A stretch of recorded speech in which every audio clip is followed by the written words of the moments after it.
"Your mailbox is illegal, and I'll keep running it over until you fix it." Those were the exact words that came out of Karen Monroe's mouth, our self-appointed HOA queen, as she stood in my driveway with that smug little smirk. I thought she was joking, who openly admits to destroying federal property with their own SUV, but the evidence was undeniable. 3 times in a single month, my mailbox had been flattened, shattered, and left in pieces, and now the culprit wasn't a mystery anymore. It was the woman who lived 2 streets over the one who wielded HOA rules like weapons and believed no one could stand up to her. That night, staring at the broken remains of my mailbox, something inside me shifted. If Karen wanted to play demolition derby with my property, I'd play back, but on my terms. And what I built next would become more than a mailbox. It would be a fortress. Before we dive into this insane battle, drop a comment below, tell me where you're watching from and what time it is right now. The first time it happened, I thought it was bad luck. The second time, I figured maybe some careless delivery driver clipped it. But the third time I knew something wasn't right. My mailbox wasn't just dented, it was obliterated. Twisted metal, splintered post letters scattered across my lawn like confetti after a parade. The kind of damage you don't get from a random bump, you get it when someone floors the gas and makes sure there's nothing left standing. I was standing there with a handful of crushed envelopes when I spotted it. A neon pink slip stuck to my front porch railing, fluttering in the breeze like it was mocking me. Notice of violation, non-compliant mailbox. Immediate replacement required. HOA Regulation 7.3.4. I laughed out loud, but it wasn't the funny kind of laugh. More like the "I can't believe this is happening" kind. That's when I remembered what my neighbor, Mrs. Harris, had whispered to me 2 weeks earlier. She had seen Karen Monroe, the president of Cedar Glen HOA, back her gleaming white SUV right into my old mailbox, glance around, and then drive off as if nothing had happened. At the time, I thought Mrs. Harris might have been mistaken. After all, who in their right mind admits to felony vandalism just to prove a point about HOA rules? But now the puzzle pieces were fitting together, and the picture was ugly. By the time I calmed down enough to read the violation slip properly, my hands were trembling. It listed a replacement deadline of 7 days and threatened a $25 daily fine if I didn't comply. On top of that, a removal fee of $150 was already tacked onto my account. Imagine that Karen destroys my property with her own bumper, then has the audacity to fine me for it. If that doesn't scream abuse of power, I don't know what does. I marched inside, tossed the pink slip onto my kitchen counter, and dialed the HOA office. Of course, the HOA office was basically Karen's personal voicemail. She never answered in person. She liked the power play of calling back on her own schedule, as if homeowners were supposed to wait at her convenience. I left a message anyway, my voice cold. "This is Dr.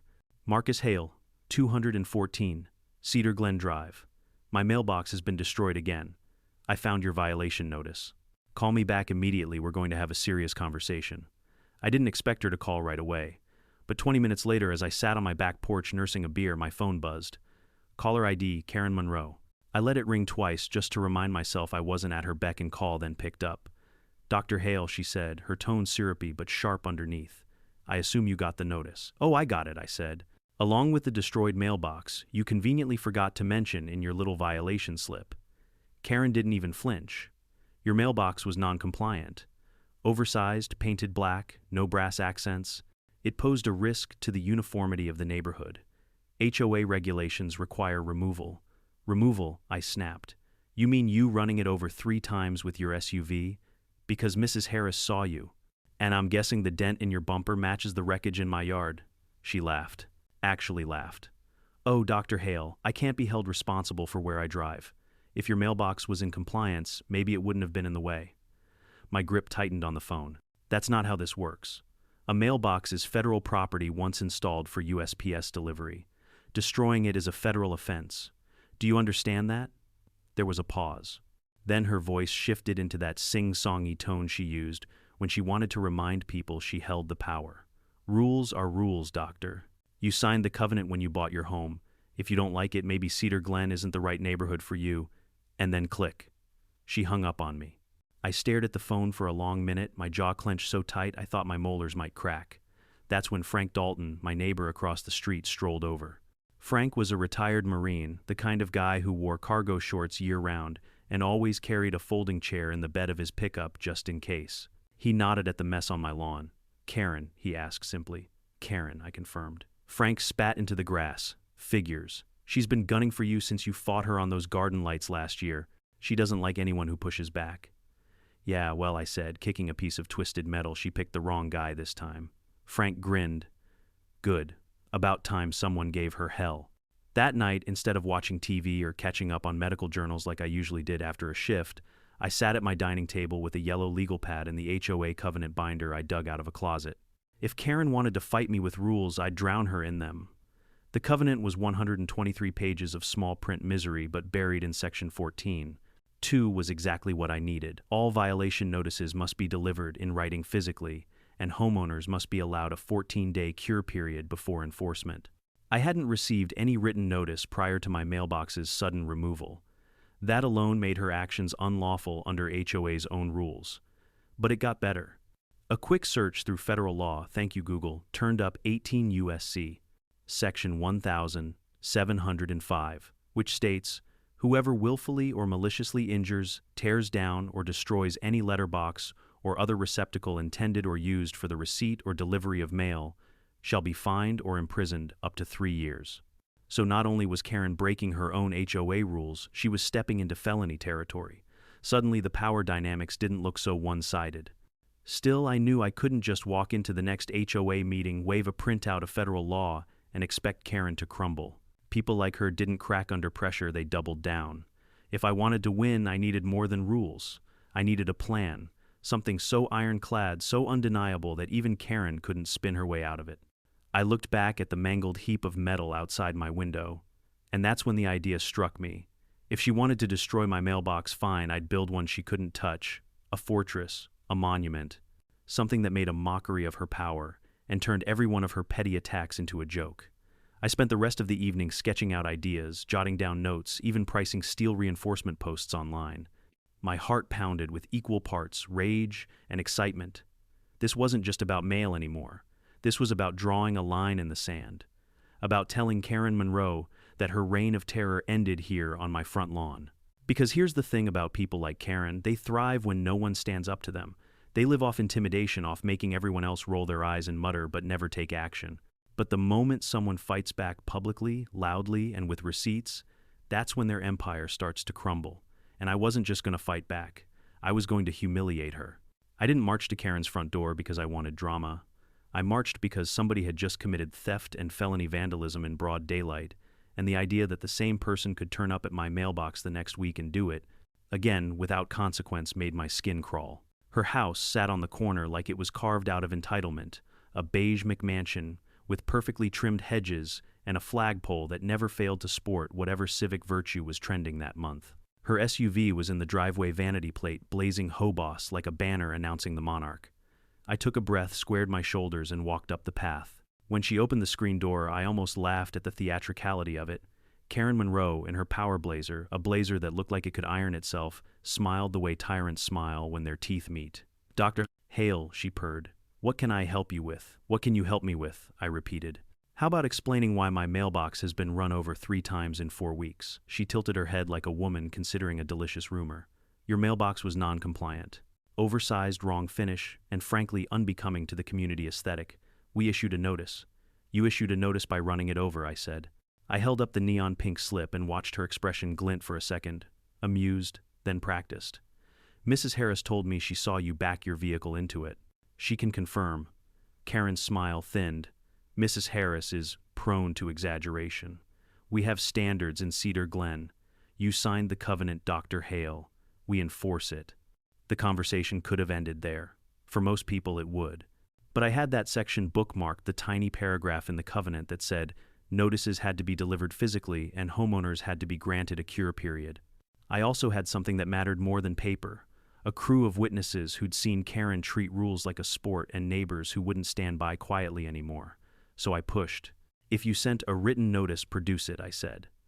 "Not an email, not a broadcast. A delivered notice. The covenant says 14 days to cure before enforcement." She tapped a perfectly manicured fingernail against the doorframe. "We sent notices electronically." The board voted, "You can't substitute an email for a written notice when the covenant explicitly requires delivery," I cut in. "And the mailbox is federal property once put into use for postal delivery. If someone tampers with it, that's beyond HOA jurisdiction." For a heartbeat, I saw something like panic flicker across her face and then a recalibration. "You're being dramatic," she said. "This is about uniformity. Get it fixed and we'll move on." Behind her on the porch, a man I'd never seen before, a trim fellow carrying a clipboard, shifted his weight. I later learned he was one of her board cronies, the type who nodded politely at meetings and wrote down enforcement actions like confessions in a ledger. He didn't say anything now, but his presence felt like a ledger closing. I left her doorstep with a quiet promise in my chest. I was not going to let this be one person's shrug and smirk. But I also didn't want to make a public scene without evidence. That meant I had to build a case that would hold up in a meeting room in the postmaster's office, and if it came to that in a courtroom, evidence, not just indignation. The first place I went was Mrs. Harris's little bungalow. She was waiting on her porch with a thermos and a look that could cut through mansions. "You did the right thing coming here," she said. I saw her, Marcus. She backed in, slow, looked around like she was checking witnesses, then went for it. "Slow?" I asked. "Deliberate," she corrected. "That woman hates anything that's not exactly her idea of perfect." Mrs. Harris provided more than anecdote. She showed me a shaky video she'd taken on her phone a week earlier when Karen had been inspecting another neighbor's mailbox. The clip was short license plate, close SUV, shuttering a vague view of a mailbox getting clipped. Not the ideal courtroom quality, but it was something. It put a face and motion to the act. That afternoon, I went door to door. People who'd muttered about Karen at garden clubs suddenly unmuted when I started asking specific questions. A kid from 2 houses down had a GoPro slung on his bike and had captured Karen's SUV idling near my property that afternoon. Mr. Ruiz, the neighbor with the ornamental gnome statue, who'd once been fined for their gnome's unauthorized stature, admitted he'd seen Karen back into my mailbox the third time and then drive away as if nothing had happened. Witnesses weren't miracles, but they were concrete. They were neighbors willing to step up and say what they'd seen. I also called the post office. The voice on the other end was bored and helpful in equal measure. "We can hold your mail," the clerk said, "but interference with mailboxes, if that's occurring, can be a federal matter. You should document everything, and if you think a crime's been committed, file a complaint with the postal inspector."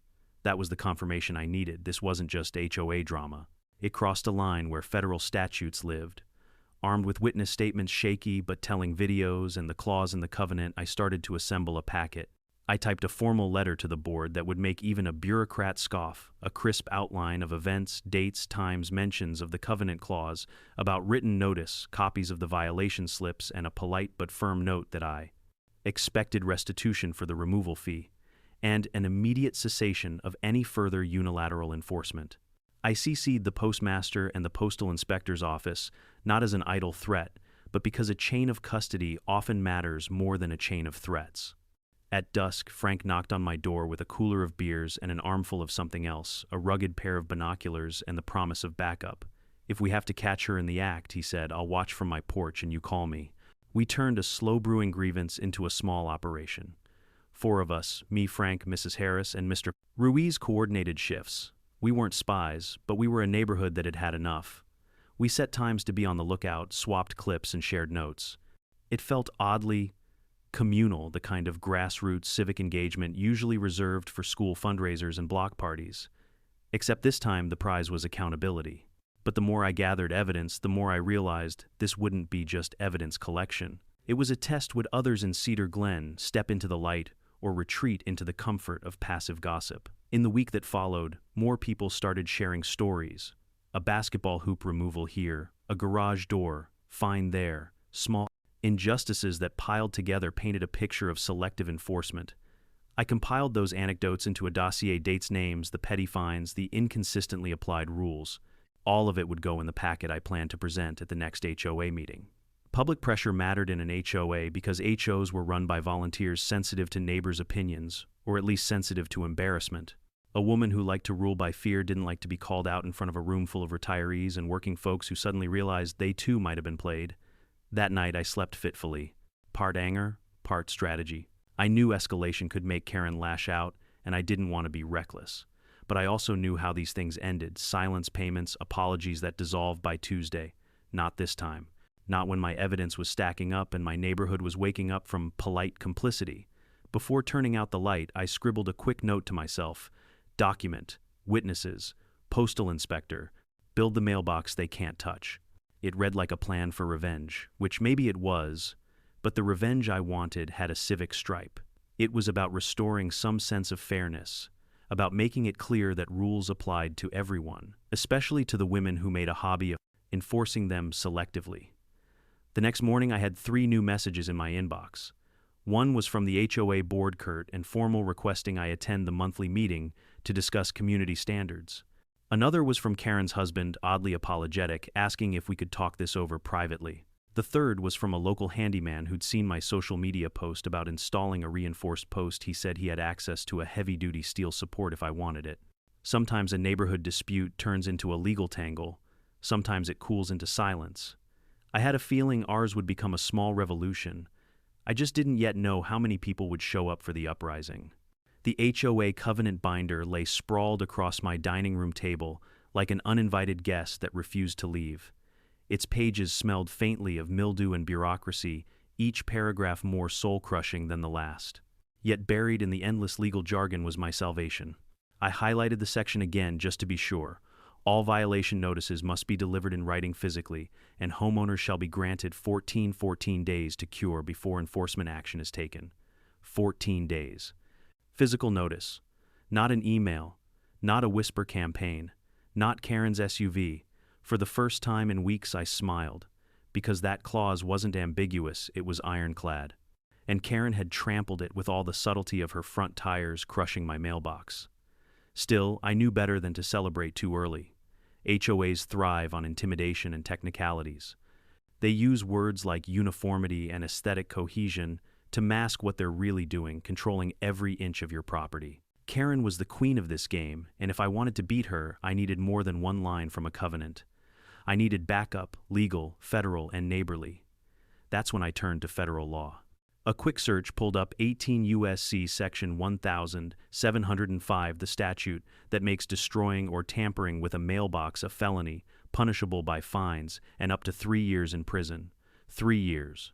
Imagine Karen Monroe, the self-anointed HOA monarch, trading her designer blazers for an orange jumpsuit. The thought was almost too sweet. But federal law, I knew, doesn't always swoop down to rescue the little guy. They'd want evidence, documentation, patterns. And that's where my neighbors came in. The next day, I set up shop at Frank Dalton's front porch. Frank had already become my unofficial ally. He leaned back in his lawn chair, sipping iced tea like he was watching maneuvers from a command post. "You've got the law," he said, "but you need witnesses. People Karen can't bully into silence." So we made a list. Mrs. Harris had already seen Karen back into my mailbox. Mr. Ruiz had watched her drive off after the 3rd accident. And then there were others. The quiet ones who'd suffered but never spoken out. Frank was right. This wasn't just about me. This was about years of unchecked power. I spent the afternoon knocking on doors. Some residents were cautious at first. They spoke in lowered voices, glancing over their shoulders like Karen might be eavesdropping through the hedges. But once I shared my story, their grievances poured out like water from a burst dam. One neighbor had been fined for planting non-compliant tulips. Another had her bird bath removed because it was supposedly too tall. The Johnson kids weren't allowed to keep their basketball hoop because recreational equipment visible from the street violated aesthetic standards. Each story added fuel to my fire. Each one proved that Karen's crusade wasn't about rules, it was about control. I recorded their statements in a notebook, scribbling furiously. By sundown, I had 8 first-hand accounts of selective enforcement. And the look on my neighbors' faces when they finally spoke out, it was relief. Like someone had finally cracked open a window in a suffocating room. That night, I compiled everything into a folder I titled Operation Mailbox Fortress. Inside went the highlighted covenant clause, the federal statute, and every neighbor's statement. I even included screenshots from a local Facebook group where Karen had bragged about keeping the neighborhood in line. She'd commented under one post, "Some people think the rules don't apply to them. But around here, compliance isn't optional." Perfect. Straight from the tyrant's mouth. Still, part of me wanted more than paperwork. I wanted something physical, something Karen couldn't destroy, no matter how hard she tried. That's when I fell down the rabbit hole of tamper-proof mailboxes. Did you know there's an entire industry dedicated to making mailboxes that can survive everything short of a nuclear blast? I didn't until I found myself scrolling through websites at 2 a.m., jaw hanging open at models boasting things like resists, sledgehammers, axes, even gunfire. There it was, the Fort Knox mailbox. 1/4-inch steel, 80 pounds of indestructible glory, mounted on a post that could be encased in concrete like the foundation of a small house. It came in several colors, but when I saw forest green with brass accents, I nearly laughed. Karen's own regulations had demanded that exact shade. She wanted uniformity. I'd give her uniformity. Uniformity in the form of a mailbox that could outlast her presidency. The price tag stung $350 plus shipping. But I reminded myself Karen had already fined me $150 for removal she caused. Add the daily penalty they threatened, and this fortress would pay for itself in a month. Besides, peace of mind is priceless. Before ordering, I called the company to confirm one detail dimensions. If Karen wanted to nitpick, I wanted no loopholes. The rep chuckled. It's the same external size as a standard mailbox, sir. Just heavier. You could hit it with a truck, and it wouldn't budge. Music to my ears. I'll take it, I said. But a mailbox fortress requires a foundation, and for that I needed muscle. So I rang my buddy Mike, who owned a concrete company. Mike, I said, how would you like to help me install a mailbox that could survive World War III? His laugh boomed through the phone. Sounds like you finally crossed paths with that HOA psycho Frank told me about. Don't worry, we'll bury that post so deep it'll be easier to move your house than your mailbox. We set a date for Friday. 3 days to prepare. 3 days to let Karen stew in the knowledge that I wasn't caving. Meanwhile, I consulted another ally, my old law school friend Lynn Chen, now a property dispute attorney. I emailed her the covenant, the violation notice, and the photos of my destroyed mailbox. She called me back within the hour. Marcus, she said, this is textbook overreach. They can regulate the style, sure. But physically removing, or in this case destroying your mailbox without proper notice, that's unlawful. And if you can prove it, you've got grounds for damages. Can they make me replace it with their approved model, I asked. As long as your mailbox meets the color and style requirements, they can't say no, she replied. Brand names aren't enforceable unless the covenant specifies them explicitly. From what I see, it doesn't. That was the golden ticket. Karen couldn't argue with federal law. She couldn't argue with her own covenant. And she sure as hell couldn't argue with a mailbox that looked HOA-compliant but was built like a bank vault. The next step was rallying my witnesses. I created a group chat and jokingly named it Karen's Victims Support Group. Within minutes, the replies rolled in. Mrs. Harris, about time someone stood up to her. Frank, I've got beer and binoculars ready. Mr. Ruiz, I'll bring my camera. This is better than Netflix. It felt less like a support group and more like a militia forming. And that gave me an idea. If Karen tried anything when we installed the new mailbox, we'd document it from every angle. Witnesses, video timestamps. She wouldn't just be facing me, she'd be facing the whole block. The following morning, I walked past the wreckage of my old mailbox and imagined the fortress that would soon stand in its place. For the first time since this whole ordeal started, I felt the balance of power shift. Karen thought she had me cornered with fines and regulations. But soon she'd be the one cornered by her own rules, by federal law, and by a mailbox that refused to bow. Because sometimes the best way to beat tyranny isn't with shouting or fists. Sometimes it's with steel concrete, and a plan so ironclad it leaves your opponent sputtering. And I couldn't wait to see Karen sputter. Friday arrived with the kind of Texas heat that makes the asphalt ripple like water, but for me it felt like game day. The Fort Knox mailbox had been delivered the night before, dropped on my driveway by a delivery man who muttered, "What the hell do you have in here, Bricks?" while straining with his dolly. I just grinned and said, "Something better." Mike pulled up at 8 sharp with his work truck rattling like a tank. 2 of his crew hopped out, one carrying a cement mixer attachment, the other hauling rebar. Frank was already stationed across the street in his lawn chair, binoculars slung around his neck, a cooler full of beer at his side. "Best entertainment in months," he hollered. I didn't even have to invite the neighbors, they came on their own. Mrs. Harris brought a folding stool and her ever-present thermos. The Ruiz family stood on the curb, whispering and chuckling like kids sneaking candy before dinner. Even shy Mrs. Whitaker, who rarely left her porch, came out with her little dog in tow. They weren't just here for spectacle, they were witnesses. And witnesses are the currency of justice when you're dealing with someone like Karen. Mike clapped his hands together, grinning. "All right, Doc, where do you want your bunker planted?" I pointed to the sad, splintered hole where my old mailbox had once stood. "Right there. But this time I want it to be the last hole we ever dig." The men laughed, but when the digging started, the mood shifted from humor to determination. They carved into the earth, widening and deepening the hole until it looked less like a mailbox post and more like the foundation of a monument. Sweat-dripped concrete dust coated our boots, and the sun beat down mercilessly, but there was something exhilarating about it. Every shovel of dirt felt like rebellion, every mix of concrete, a declaration we weren't bowing to tyranny anymore. Mike showed me the reinforced steel post he'd brought. 3 feet deep, encased in enough concrete to hold a small skyscraper. If anyone wants to move this thing, they better bring a backhoe. Perfect. As the concrete poured in thick gray waves, neighbors snapped pictures, giggling like conspirators at a heist. I could almost feel Karen's eyes from across the subdivision, though her curtains stayed closed that morning. Maybe she didn't know yet. Or maybe she was waiting for the right moment to swoop in and try to stop it. Either way, I welcomed it. I wanted her to see what we were building. By noon, the post stood straight, anchored in its tomb of concrete. We set the massive mailbox on top. Forest green, brass numbers polished until they gleamed. Every inch perfectly aligned with HOA regulations. On paper, it was compliant. In reality, it was a fortress. 80 pounds of steel and spite welded together. When the last bolt was tightened, the crowd actually clapped. It wasn't just for the mailbox, it was for the small act of defiance, the proof that someone could stand up to Karen and win. Doc Frank called out, raising his can in salute. "I think you just built the first indestructible HOA-approved mailbox in Travis County." "Correction," I replied, grinning the first Karen-proof mailbox. The laughter that rippled across the street felt better than any fine Karen could slap me with. That evening, as the sun dipped low and painted the neighborhood gold, I set up a small hidden security camera in the oak tree near the curb. Its lens pointed squarely at the mailbox, waiting for the inevitable. Because Karen wouldn't be able to resist, she'd circle like a shark, measuring tape in hand, searching for flaws. And when she did, I'd have her on video. I didn't have to wait long. At precisely 9:07 the next morning, Karen was nothing if not predictable. Her SUV crawled down the street like a predator stalking prey. I stood behind my blinds, phone recording in hand, as she stopped in front of my driveway. She reversed, idled, then slowly pulled up again as though circling the kill. Finally, she parked, heels clicking as she stepped out, armed with a tape measure and clipboard. I nearly laughed watching her performance. She crouched low, measuring the height from curb to box.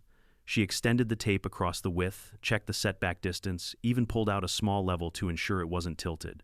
Then came the real show. Karen pressed her hands against the side and shoved. Nothing. She kicked the base with her shoe. Still nothing. And when she finally leaned her full weight against it, the mailbox didn't so much as tremble. The camera caught it all, the scowl spreading across her face, the twitch in her jaw, the way she muttered under her breath like a villain in a cartoon. She scribbled furiously on her clipboard, snapped a few pictures with her phone, and stormed back to her SUV. Seconds later, my group chat lit up. "Mrs. Harris. She's out there measuring like a madwoman, Frank. She just tried to body slam the thing. Mailbox wins. Mr. Ruiz. She looks like she swallowed a lemon." I couldn't stop smiling. Round one, me. But Karen wasn't the type to take defeat quietly. By that afternoon, a white pickup with Cedar Glen maintenance painted on the side rolled up. 2 men got out, looked at the mailbox, exchanged a glance, and then one of them burst out laughing.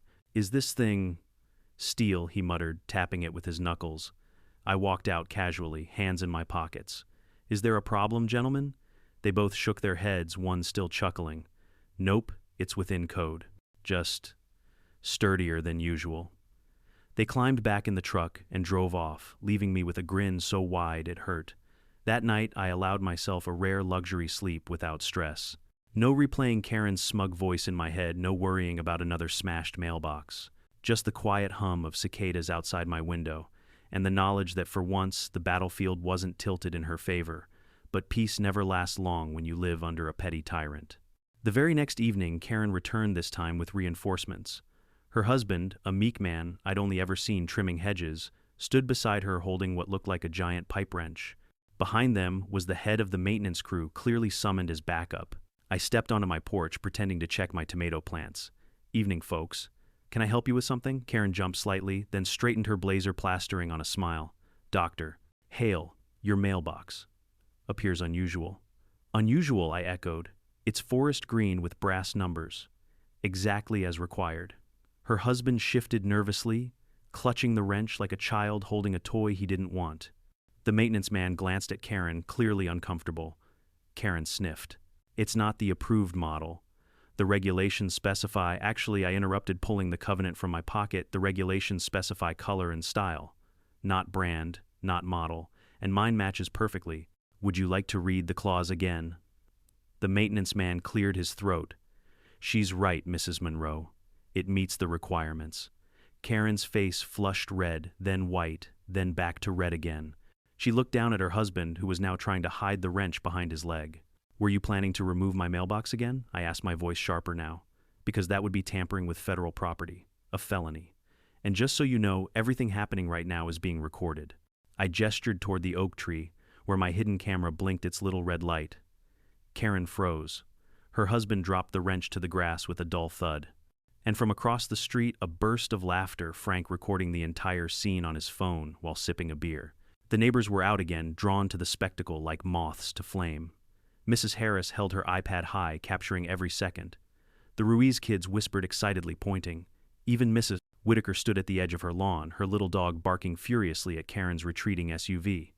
Ridiculous, Karen muttered, turning on her heel. This is a circus.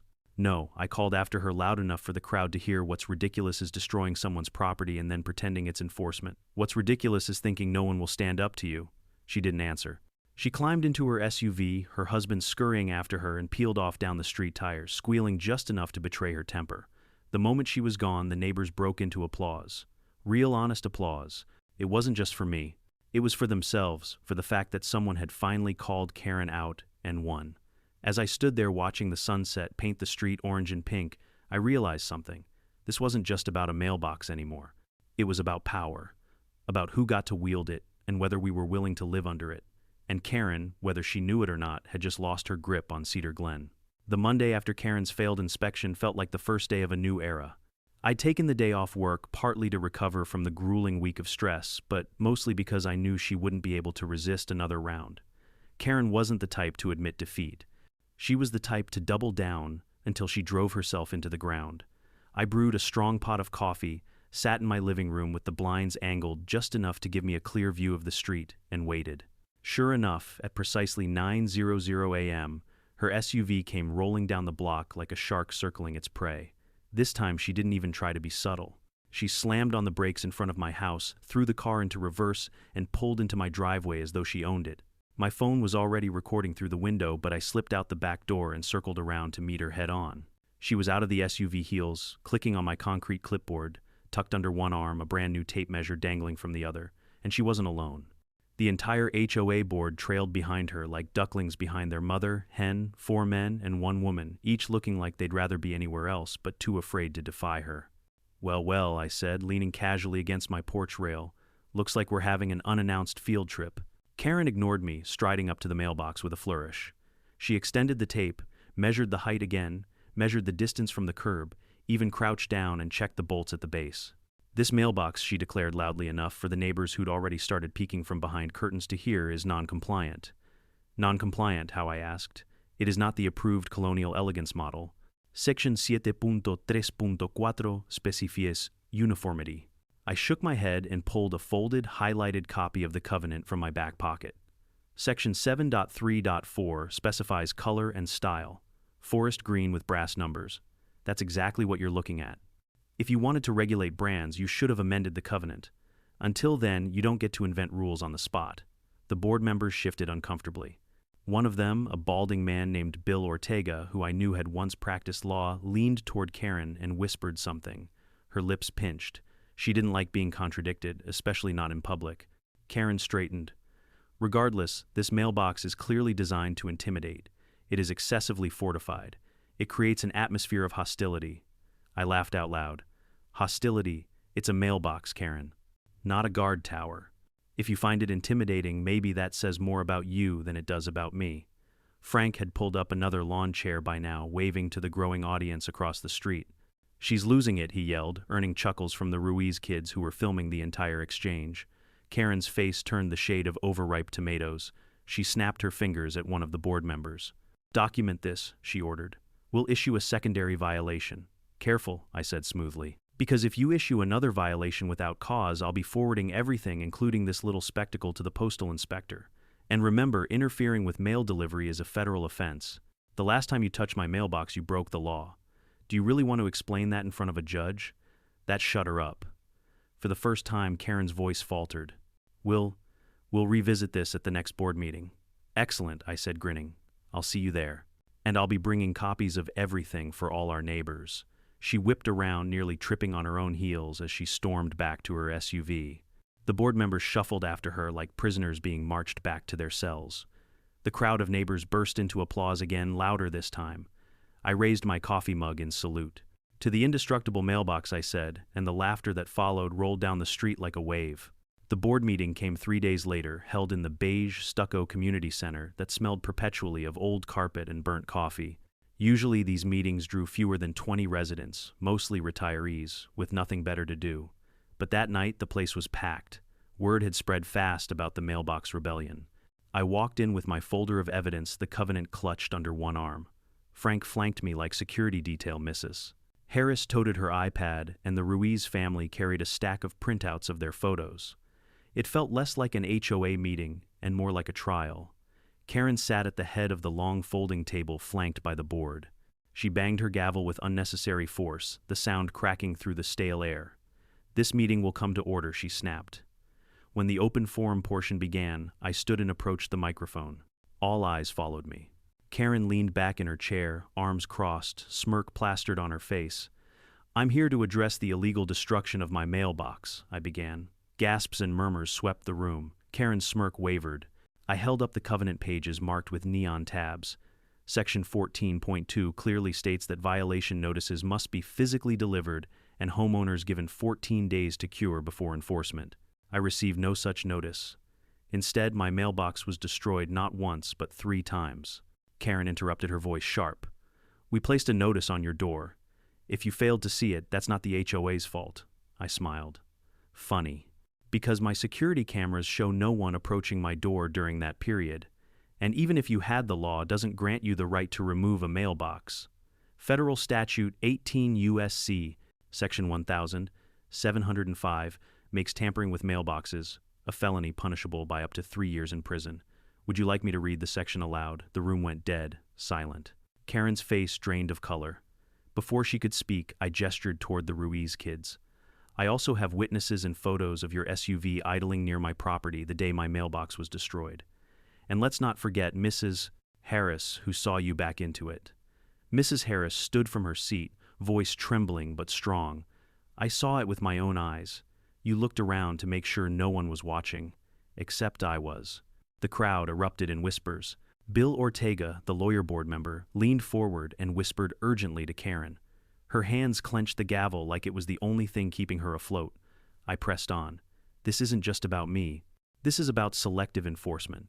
The Petersons' mailbox is blue, not forest green, and it's never been touched. The Abernathys have house numbers stenciled on theirs, an unauthorized decoration according to the same rules you fined me for. Why haven't they been cited?" Heads turned toward the mentioned neighbors, who nodded vigorously. More murmurs filled the room. "This is a pattern," I said, "not of rule enforcement, but of harassment.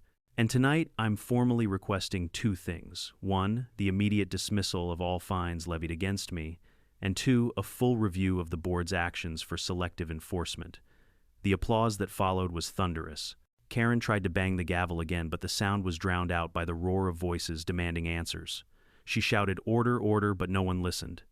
Finally, Bill Ortega raised his hand. His voice was calm, steady. "I believe Dr. Hale makes a valid point. Our covenant does require written notice, and if proper procedures weren't followed, the board is at fault. Furthermore, selective enforcement is grounds for legal challenge under Texas Property Code 209. We must address this transparently." Karen's face turned the color of wet cement. She slammed the gavel one last time and hissed, "We will take this under advisement." But the damage was done. On my way out, neighbors clapped me on the back, thanked me, even hugged me. Dorothy from the next block whispered, "It's about time someone stood up to her." Last month, she made me repaint my shutters because she said the shade of green was too cheerful. As I stepped into the warm night air, the weight on my chest felt lighter than it had in weeks. The battle wasn't over, not by a long shot, but for the first time, Karen wasn't untouchable. For the first time, the neighborhood had seen behind the curtain. And once you see the truth, you can't unsee it. The fallout from that HOA meeting didn't take days, it took hours.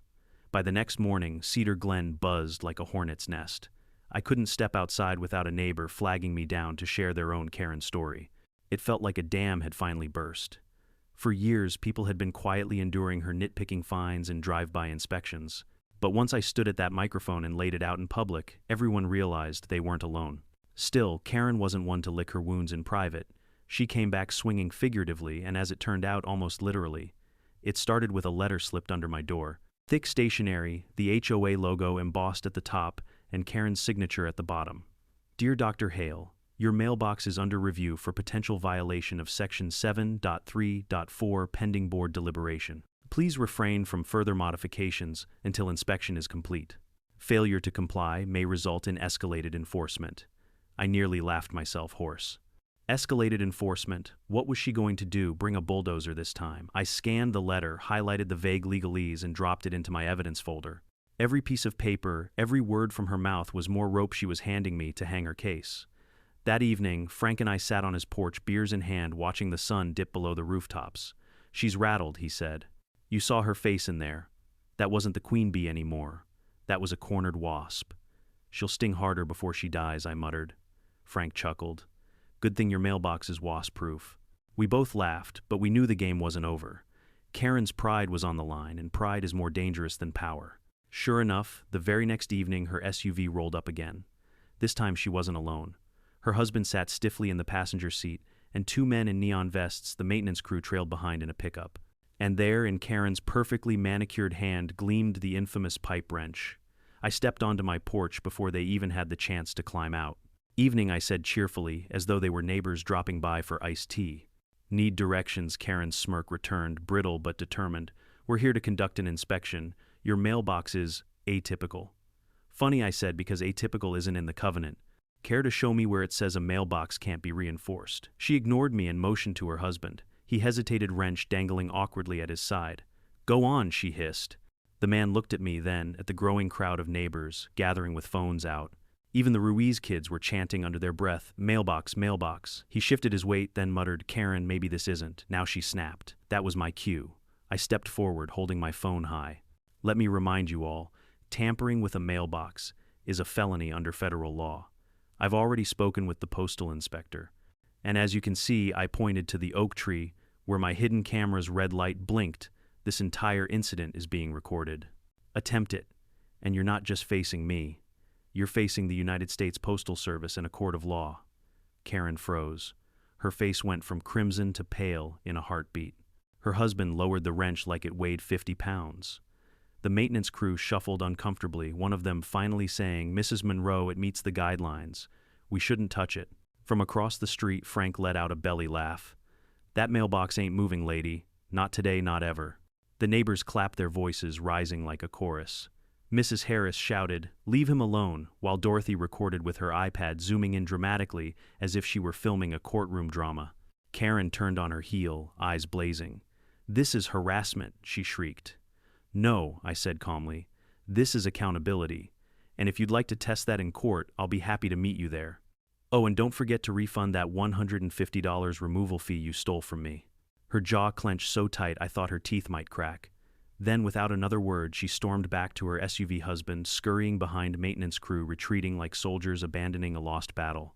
The engine roared, tires screeched, and just like that, she was gone. The applause that followed shook the block.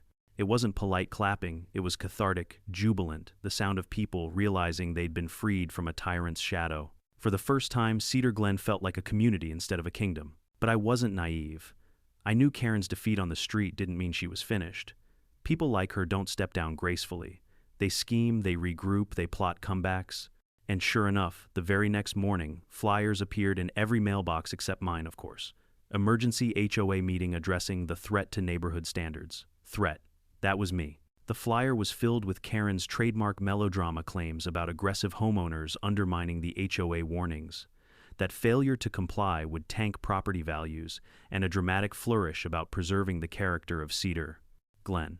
It read less like a notice and more like a campaign speech. I almost admired her tenacity. Almost. I knew what she was doing, rallying her loyalists, trying to spin the narrative before she lost control completely. So I did what she least expected. I went door to door, not with threats or rants, but with facts.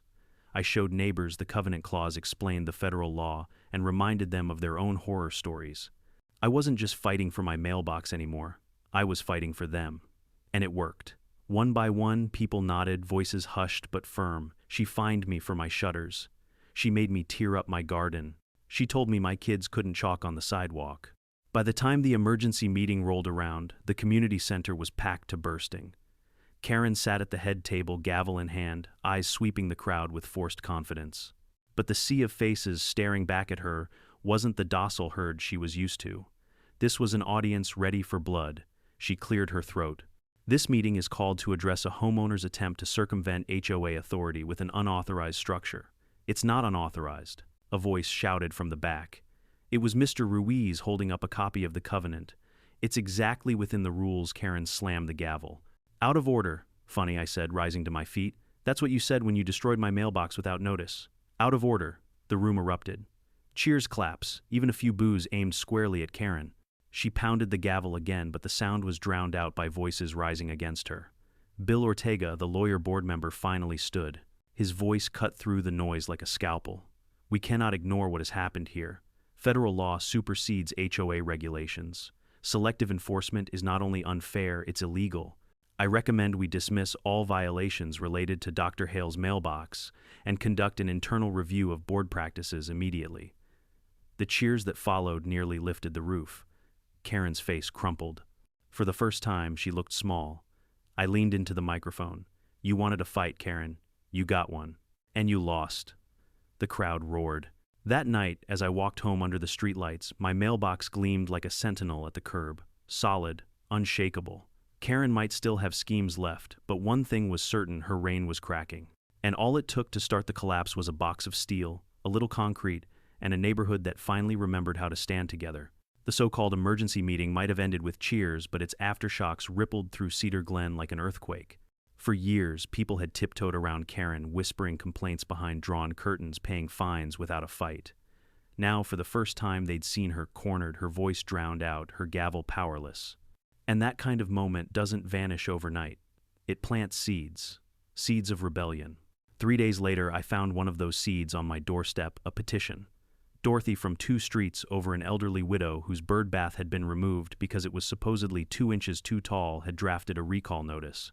She'd typed it on an old manual typewriter, each letter uneven, smudged with ink, but the words carried more weight than anything I'd seen in the covenant. We, the undersigned homeowners of Cedar Glen, hereby demand a vote to recall HOA President Karen Monroe due to selective enforcement, misuse of authority, and violations of governing documents. I ran my fingers over the page. Underneath Dorothy's shaky signature were 20 other names scrawled with determination. Frank's was there, bold and underlined. The Ruiz family signed as a unit. Even shy Mrs. Whitaker had added her careful script. By the end of that week, there were 50. Karen, of course, didn't take it quietly. She stormed into people's yards, railing about slander and defamation. She banged on doors, demanding neighbors rescind their signatures. But each confrontation only hardened the community's resolve. One neighbor told me, she hissed, "Do you know who you're dealing with?" And the man replied, "Yeah, a bully with a clipboard." He signed the petition twice, just out of spite. Meanwhile, I was gathering my final piece of insurance federal acknowledgement.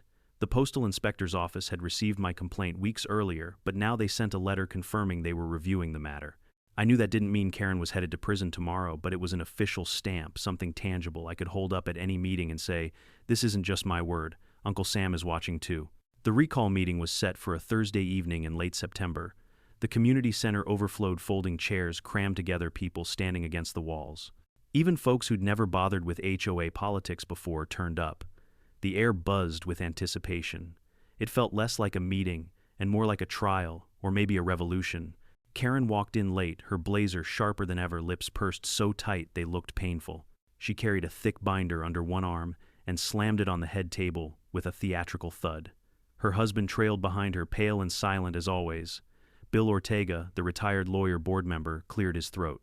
Tonight's agenda is a vote of confidence regarding the presidency of the Cedar Glen HOA. Karen leapt up before he could finish.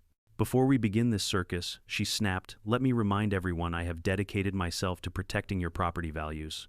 Without me, this neighborhood would fall into chaos. We'd have mismatched paint colors, basketball hoops littering the streets, and unsightly gardens dragging down our community's reputation. Do you want that?" The silence that followed wasn't supportive. It was heavy, suffocating, like the pause before thunder cracks. Then, a voice from the back, Dorothy's voice, rang out. "What I want is my birdbath back." Laughter erupted, echoing off the beige walls. Karen's face flushed. "This is serious business. So is running over mailboxes." Frank shot back, standing tall with his arms crossed. "And you broke the law doing it." He pointed toward me. "This man has the proof." All eyes turned my way. I rose slowly, feeling the weight of every gaze in the room. I didn't need theatrics, just facts. I opened my folder, held up the highlighted covenant, the photos, the witness statements. My voice carried steady and calm. Karen Monroe destroyed my mailbox 3 times. She fined me for replacing it. She claimed she followed procedure, but our covenant page 47 section 14.2 says otherwise.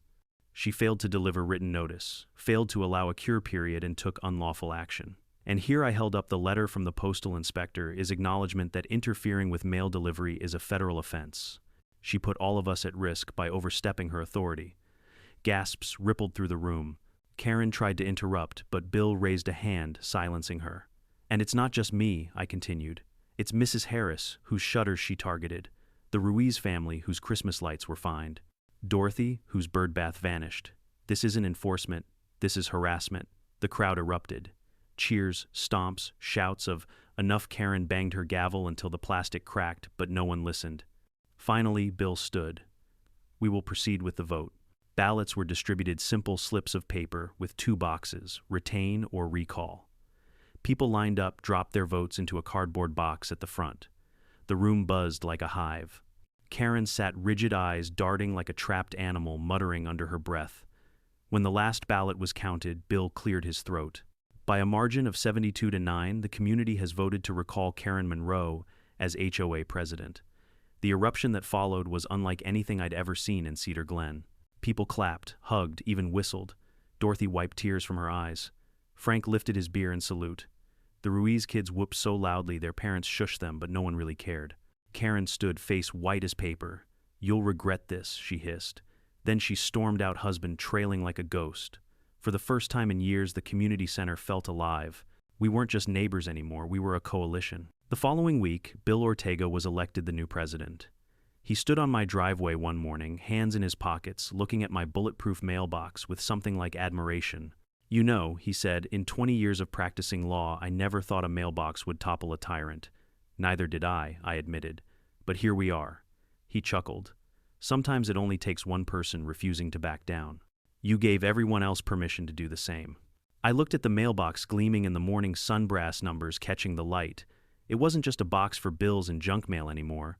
It was a symbol, a reminder that standing up even over something small can ripple out into something much bigger. As weeks passed, more neighbors began upgrading their mailboxes. Not all went full Fort Knox like me, but several installed reinforced posts or sturdier boxes. The local paper even ran a feature titled "Mailbox Revolt in Cedar Glen: How One Homeowner Stood Against the HOA." Karen. She faded into obscurity. Rumor had it she tried to start a new HOA in another subdivision, but word traveled fast. Nobody wanted a president who thought vandalism was governance. And me, I still come home after long hospital shifts, tired but satisfied, and smile every time I see that indestructible green box waiting for me. It doesn't just hold my mail, it holds the story of the day Cedar Glen finally remembered that the HOA works for us, not the other way around. In the weeks after the recall, Cedar Glen felt like a neighborhood reborn. The air was lighter, people waved more, kids left their basketball hoops out without fear of fines. Dorothy put her birdbath back on her lawn, this time with a bright pink ribbon tied around it, a mocking tribute to the violation slips Karen used to hand out. Every time I walked my dog down the street, folks stopped me to say thanks, to swap stories, or to ask about the brand of my indestructible mailbox. It was almost funny. For years, we'd all been living under this invisible fog of rules and intimidation, and the fog vanished overnight. And it all started with something as small as a mailbox. But even though Karen was gone, I wasn't about to let my guard down. I knew people like her. They rarely went quietly. They stew, they plot, and sometimes they come back swinging. That's why I kept my evidence folder neat and ready, updated with every new piece of correspondence from the board and the postal inspector's office. If she tried anything again, I'd be prepared. One crisp October morning, a plain white envelope arrived in my bulletproof mailbox. Inside was a check for $150, my removal fee refunded in full, and a typed note from the interim board: violation dismissed. "We apologize for the inconvenience, and thank you for your patience." I held it in my hand and laughed out loud. For weeks I dreamed about seeing Karen eat crow. This was the next best thing, the HOA admitting defeat, not in whispers, but on paper. I deposited that check the same afternoon. When the teller asked why I was grinning like a fool, I just said, "Long story. Let's just say the mailbox won." But the best part wasn't the money, it was the ripple effect. Within 2 weeks, 5 other residents had installed their own versions of fortress mailboxes. Some were steel like mine, others just reinforced posts, but the message was clear. Cedar Glen was done with intimidation. The Ruiz kids painted theirs bright green and jokingly called it the tank, Mrs. Harris's son installed a reinforced model for her, and she proudly showed it off like a trophy. Frank naturally went overboard. His mailbox was so heavily reinforced that one neighbor quipped it looked like it could survive a hurricane. The local paper caught wind of it and ran a feature with the headline, "Mailbox Rebellion, How a Neighborhood Stood Up to Its HOA." The photo was priceless, me, Frank, and Dorothy standing proudly beside my mailbox, while Karen's SUV drove by in the background, her face barely visible through the tinted glass. For once, the story wasn't about fines or violations, it was about neighbors standing together. And that felt better than any victory in court ever could. Karen's downfall was swift after that. The recall election had stripped her of her title, but she couldn't resist one last act of defiance. Rumor spread that she tried to call the County Code Enforcement Office, insisting our bulletproof mailboxes violated local ordinances. The officer apparently laughed and told her, "If it meets USPS guidelines, there's nothing we can do." After that, she disappeared. Some said she tried to worm her way into another subdivision's HOA, but word traveled quickly. Nobody wanted her brand of leadership. She'd gone from queen bee to neighborhood pariah in less than a month. One evening, I spotted her SUV idling at the stop sign near my street. For a moment, I thought she might roll down the window, maybe even apologize. But she didn't. She just glared at my mailbox, revved her engine, and sped off. It was the last time I ever saw her in Cedar Glen. Life returned to normal, or at least our new version of normal. Bill Ortega was elected HOA president, and he promised transparency and fairness. Meetings actually felt like discussions instead of interrogations. The board stopped nitpicking over nonsense and focused on real issues, landscaping, safety maintenance. People showed up not out of fear, but because they wanted to help. And me, I went back to long shifts at the hospital, the kind that left me exhausted but satisfied. But every time I pulled into my driveway, that gleaming green fortress at the curb greeted me. It wasn't just a mailbox anymore, it was a monument.